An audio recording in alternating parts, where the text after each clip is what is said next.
What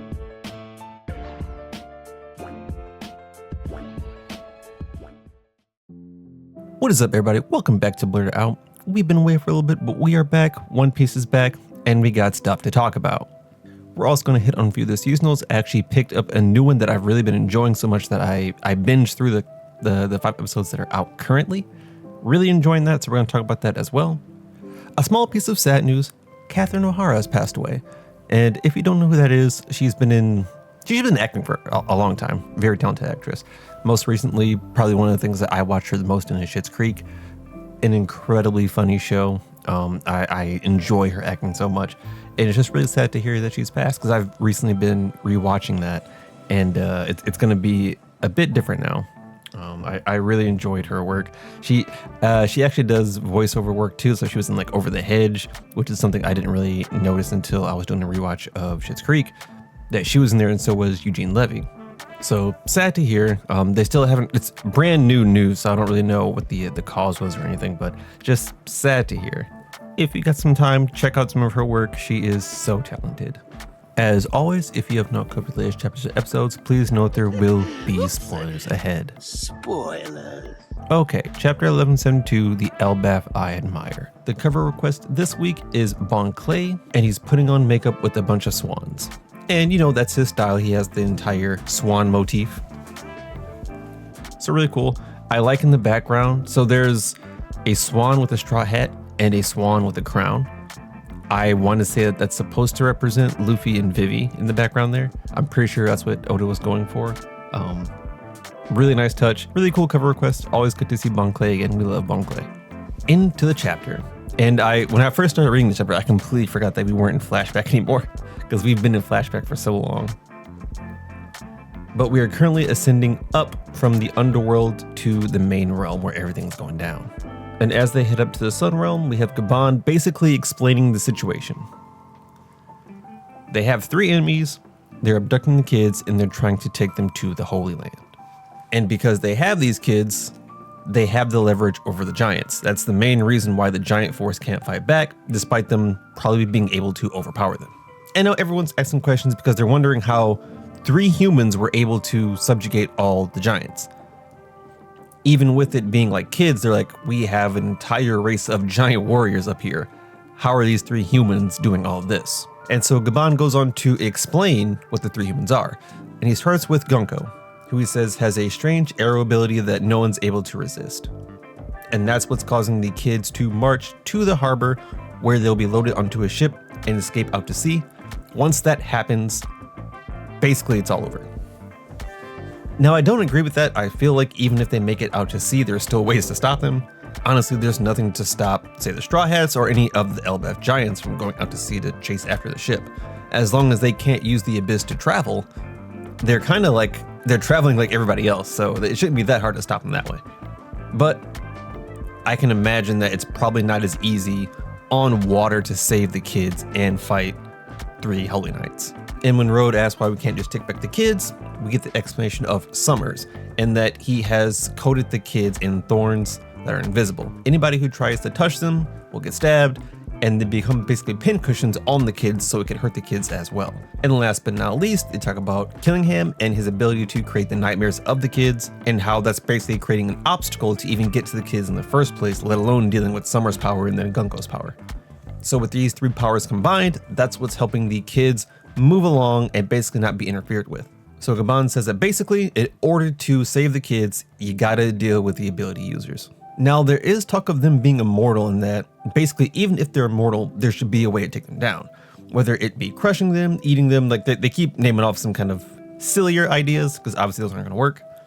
And what's weird is that there's no mention of Gabon telling them how to beat the Holy Knights.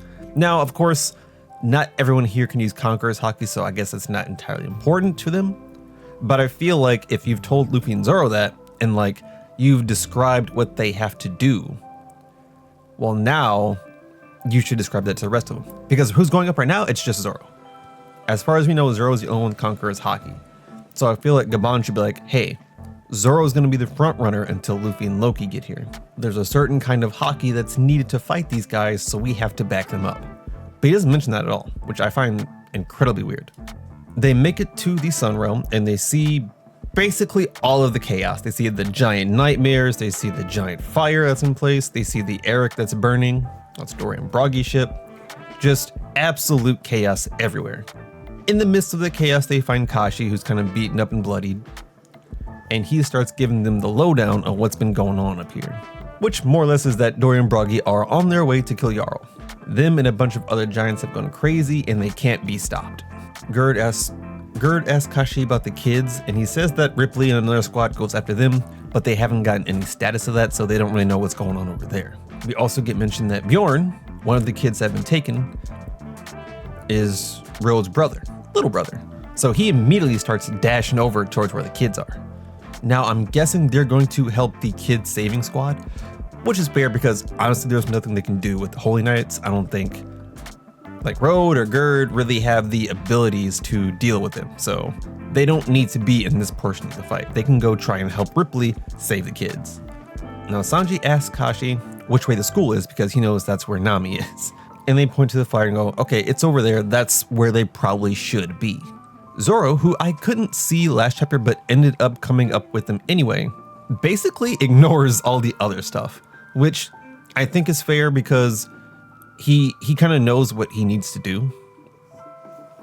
And where the main fight is where he needs to go. So he's like, Nami and the rest are going to be fine and Sanji's going to go there anyway.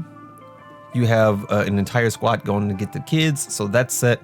Where is the fight? Where are the three enemies that we need to take down? So right to mind, Zoro is like, so Dorian Broggy have gone crazy. And now I kind of wanted Kashi to go deeper into that, but he more or less just explains that they're going to get Jarl and this is the path they're going to take.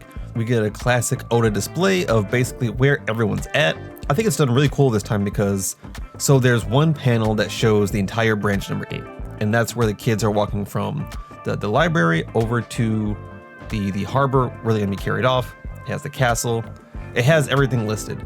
And then there are markers that point to different panels on the page of different things that are going on. So like we get a marker that points to the school and the library and that's on fire. We get a marker that points to where Nami and Jinbei are, where Dorian Broggy are, where the kids are, where the child rescue team is. We get all that. Now, when we look at the Straw Hats, we kind of see them chatting up a little bit. And Jinbei mentions that, one, he doubts Chopper will be back soon. And then he also mentions that Brook has gone somewhere. Now, this isn't really made clear if Brook used his soul power to go somewhere or if he actually managed to, get out of the restraints and go somewhere. But Brook is no longer here. So this is obvious setup for something that's going to come down the road with Brook's backstory, something with Gunko. We know that's now in the works. Usopp's still worried about Dorian Broggy, and I mean, it makes sense. Usopp really looks up to them. I would like him to do a little more. And like I said, we get shots of some of the other things like the child rescue team. They're obviously heading to the kids. The kids themselves are kind of just like trying to stay in high spirits. They know they can't stop walking, so they're just moving along. And then we go over to Jarl, who 10 toes down, Jarl's like, listen, I gotta stay here. I'm gonna fight. But also, I want something to get out while I still have time. Elbaf still needs to know something. So Jarl pulls out the Din Din Mushi, contacts all of Elbaf, and starts telling him the story of Harold. And there are obvious parts that people knew, like Harold wanted Elbaf to come together with the rest of the world. He wanted them to be peaceful, part of the world government. Everyone knew that. Jarl goes on to mention that his efforts were shunned, and 14 years ago, Harold ended up being killed by a demon. He fought with the last of his breath to keep Elbaf from falling into that demon's hands, and Jarl basically kept everything a secret to keep Elbaf from trying to wage war on the world. He then goes on to say that Loki took the anger upon himself and sailed out expecting people to hate him, and although he may be a little standoffish, he's entirely innocent. Now, Zoro immediately comments that this isn't exactly how it happened, but it's a rough synopsis. And if you look into Jarl's words, he's still trying to preserve King Harold's legacy while also letting people know that Loki didn't kill King Harold. Because he's not saying like Harold gave into the government, became a demon himself, and essentially Harold was the threat to Elbaf. He doesn't say any of that. He just says that, Harold was trying to get the world government on our side. He ended up fighting a demon, which ended up being himself, and that basically he fell to that demon. Now, whether the world will get the full story of what happened to Harold, I'd imagine not. I feel like, especially if Jarl does end up dying, Loki and, some of the new giant pirates will be the only ones that really know. And I don't see a reason for them to even go into explanation about that, because I don't think it helps anything in the world. The only reason I can see them explaining that is if there are people who are like, well, why don't we try allying with the world government again? Then it becomes important to know that the reason we're not doing that again is because they screwed Harold over. Jarl then goes on to say that today, new demons have appeared. He wished it wasn't so. He wished all this stuff was behind us, but it's not. They rolled up, and we got to put the pause on them. And as he's saying that, it shows the 3 new demons, which is Killingham, Gunko, and Summers. Something to note about this is that Killingham is in his hybrid form. Gunko is in demon form, but this is not the demon form I expected Gunko to remain in. Like, there's a different kind of thing going on here with Gunko and how she's transformed based on Emu's influence. And I really want to know more about it. Like, Gunko is very special as far as the people who have a contract with Emu, and I want to learn more about that. And then Jarl goes on to address the Holy Knights specifically. And he's like, listen, you can mess up our culture, you can mess up our history. That's something we can't deal with right now. You got that. But now you're messing with the kids. And if you think that we're just gonna fall down while you mess with our kids, while you take our kids and try and subjugate them and take them away from us, now you messed up. Because we ain't as patient as Harold was. We ain't got that same mentality that Harold does where we're gonna bend the knee. We fighting, we scrapping. So he's like, you're picturing us to be your slaves. You're sadly mistaken. We ready to throw hands with you, so bring it. And like hearing this gets Usopp riled up, which I really hope turns into something. I would love Usopp to get his moment because I feel like we desperately need it. Here of all places, we desperately need it. Jarl also mentions that if the Harley prophecies are true, the world is basically getting ready to go into another catastrophic event. And if that's the case, Jarl says that Elbaf will stand against the world government. So basically, this is Jarl one way or another declaring war against the world government. He's like, we are not joining you. We are not on your side. If something happens, if the world divides between factions, we are on the faction that's against you. We will not bow to you. We will not submit to you. Warriors of Elbaf, let's protect the peace that Harold dreamed of. And of course, this gets everybody riled up. Even Zoro's like, all right, I like this guy. This guy's cool. Hydruden also mentions that 300 years ago, he was known as the strongest being to ever hail from these waters. So I'm wondering if he was scalable to Harold, because it seems like, as far as strength in giants go, it really seems like Harold was a very specific strength. And he was like ancient giant type. So I think Harold may have been stronger than Jarl in his prime. But of course, this is 300 years ago, where Harold, not 300 years old, well, he's like, older for a giant, but not 300 years old. So this is 2 different generations. This is kind of like a Whitebeard Kaido thing almost. And I think, because we get another panel of Usopp basically just taking it all in, just loving this energy. I want Usopp to start masterminding things. Now that he sees the giants are riled up and ready to fight, I want him to start masterminding things, starting with getting the Straw Hats free, and then moving into the fights. That's what I want.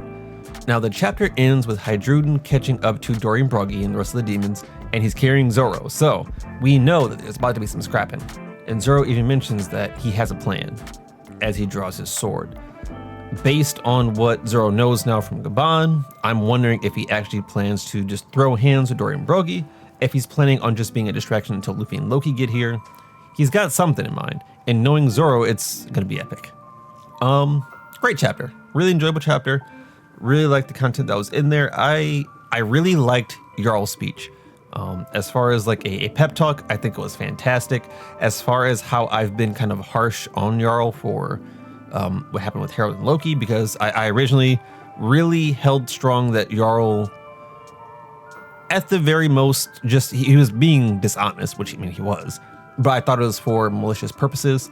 It turns out he's on Loki's side, he's on Elbaf's side. So I'm really happy to really get this kind of speech from him, because it it does good to show what he's like as a leader and when he's not acting so, aloof and old and goofy. Like he's still got that dog in him. I love it. Absolute banger of a chapter. And I don't remember if we have a break next week.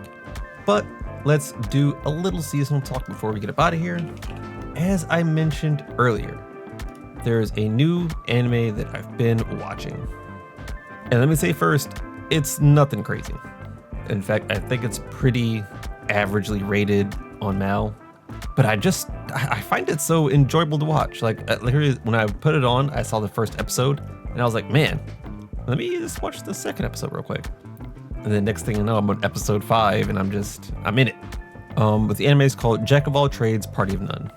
And yes, it's another, I've been expelled from the heroes party, so now I'm doing this and that. Which I think there are like 3 animes like that this season. But this one is just, it's been really great. So the premise is that there is a swordsman in the heroes party who's with his childhood friends. They create this party. They become like the heroes. Somewhere along the way, parties evolve and there becomes like formations where it's like we need casters, we need healers, we need enchanters. We need these different roles. We can't just have like a gaggle of people in one party. And because of this, it changes how their teams are set up. And in the heroes party, they technically have 2 swordsmen. So the main character, Orn, is originally a swordsman. He switches to being an enchanter because essentially their team needs it. Because that's not his native role, because that's not what he has like the skill set for, he is not the strongest enchanter. However, because this is something that he started doing himself, he was able to create a lot of cool original stuff with the enchanting that almost buffs his swordsmanship. So like he's able to give self buffs and team buffs. So like he's a great enchanter. He just doesn't have like the raw power behind his enchantments, but they're so precise and he's so good with like placing them that he makes up for that lack in power.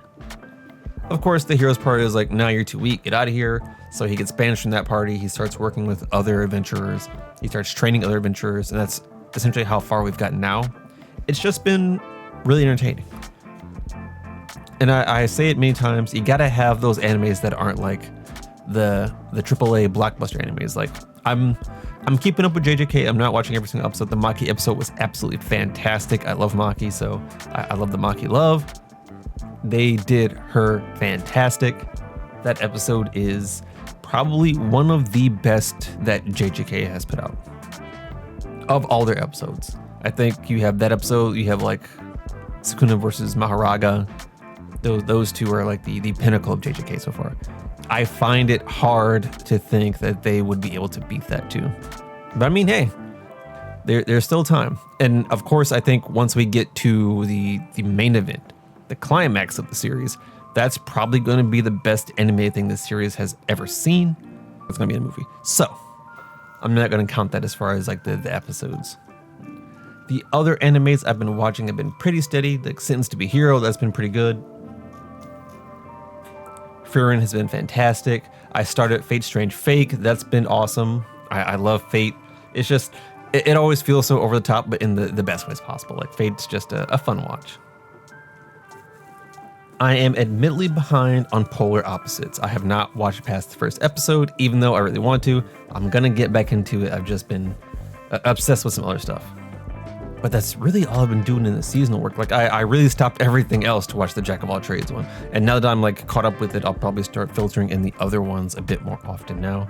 And considering we're towards the end of the week, there should be some new episodes for each one dropping. So I got a lot to watch. But that's gonna be it for this episode. Don't forget to like, comment, subscribe. I'll catch you in the next one. Peace.